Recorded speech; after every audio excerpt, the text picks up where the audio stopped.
দিল্লির বুকে দাঁড়িয়ে আছে এক অদ্ভুত স্থাপত্য, যার নাম কুতুব মিনার।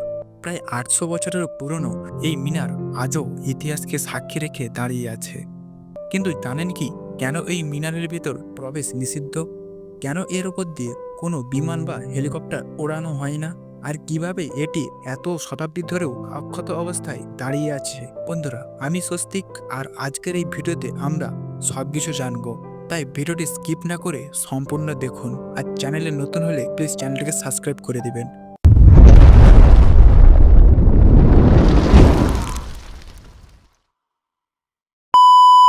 ৪ঠা ডিসেম্বর ১৯৮১, কুতুব মিনারের ইতিহাসের এক কালো দিন।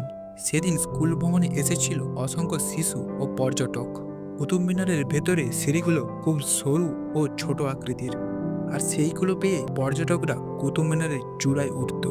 আর সেদিনও যখন ওই স্কুলের বাচ্চা ও পর্যটকেরা ওই সিঁড়ি বেয়ে ওপরে উঠছিল, তখন হঠাৎ করেই ইলেকট্রিসিটি চলে যায় এবং কুতুব মিনারের ভেতরে অন্ধকারে ছেয়ে যায়। আর ওই অন্ধকারের আতঙ্কেই দৌড়াদৌড়ি আর হুড়োহুড়িতে অনেকেই শ্বাসরুদ্ধ হয়ে মারা যান। সরকারি রিপোর্ট অনুযায়ী ৪৫ জনের প্রাণহানি ঘটে। এই দুর্ঘটনার পর থেকেই আর্কিওলজিক্যাল সার্ভে অফ ইন্ডিয়া স্থানীয়ভাবে কুতুব মিনারের ভেতরে প্রবেশ নিষিদ্ধ করে দেয়। আজও দর্শনার্থীরা কেবল বাইরে থেকেই এই স্থাপত্যের উপভোগ করতে পারেন। বন্ধুরা, কুতুব মিনার শুধু ভারত নয়, বিশ্বের এক মূল্যবান ঐতিহ্য। এই জন্যই এর আকাশ সীমানা বিশেষভাবে সুরক্ষিত। প্রথমত, মিনারের উপর দিয়ে প্লেন বা হেলিকপ্টার উড়ালে কম্পনের কারণে এর প্রাচীন পাথর ও গঠন দুর্বল হয়ে যেতে পারে।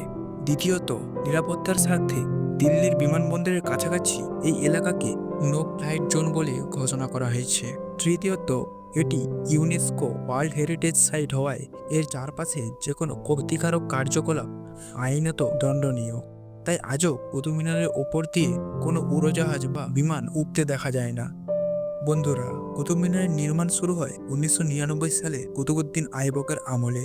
পরে ইলতুৎমিশ ও ফিরোজ শাহ তুগলক এটি সম্পূর্ণ করেন। ৭৩ মিটার উঁচু এই মিনারের দেওয়ালের নিচে ১৪ মিটার চওড়া আর ওপরে মাত্র ২ থেকে ৭ মিটারের গঠনকে শক্তিশালী করার জন্য ব্যবহার করা হয় লাল বেলেপাথর ও মার্বেল। এবং কুতুব মিনারটি তৈরি করার সময় এর ভিত মাটির অনেক নিচে বসানো হয়েছিল, যার ফলে দিল্লির ভূমিকম্প, ঝড়, বৃষ্টি এর কোনোই ক্ষতি করতে পারেনি। শুধু তাই নয়, প্রতিটি স্তর আলাদা আলাদা ডিজাইনে তৈরি করা হয়েছিল, যার ফলে এর স্থাপত্যগত ভারসাম্য বজায় রয়েছে। আর্কিওলজি সার্ভে অফ ইন্ডিয়া নিয়মিত এর রক্ষণাবেক্ষণ করছে। এই কারণে ৮০০ বছর পরও কুতুব মিনার একই জায়গায় অক্ষত অবস্থায় রয়েছে। কুতুব মিনার কেবল একটি মিনার নয়, এটি ভারতের ইতিহাসের প্রতীক। এর গায়ে খোদাই করা শিলালিপি, এর অটল শক্তি আর এর চারপাশে রহস্য আমাদের বলে দেয় ইতিহাস কখনো ভাঙে না, ইতিহাস বেঁচে থাকে স্থাপত্যের মধ্যেই। তো বন্ধুরা, আপনারা কি কোনোদিনও কুতুব মিনার দেখেছেন? তাহলে কমেন্টে জানাবেন। আর এই ভিডিওটি ভালো লাগলে লাইক করবেন, আর আপনাদের বন্ধুদের সাথে এটি শেয়ার করবেন। আর চ্যানেলে যদি নতুন হয়ে থাকেন তাহলে প্লিজ আমাদের চ্যানেলটিকে সাবস্ক্রাইব করে দেবেন। ধন্যবাদ।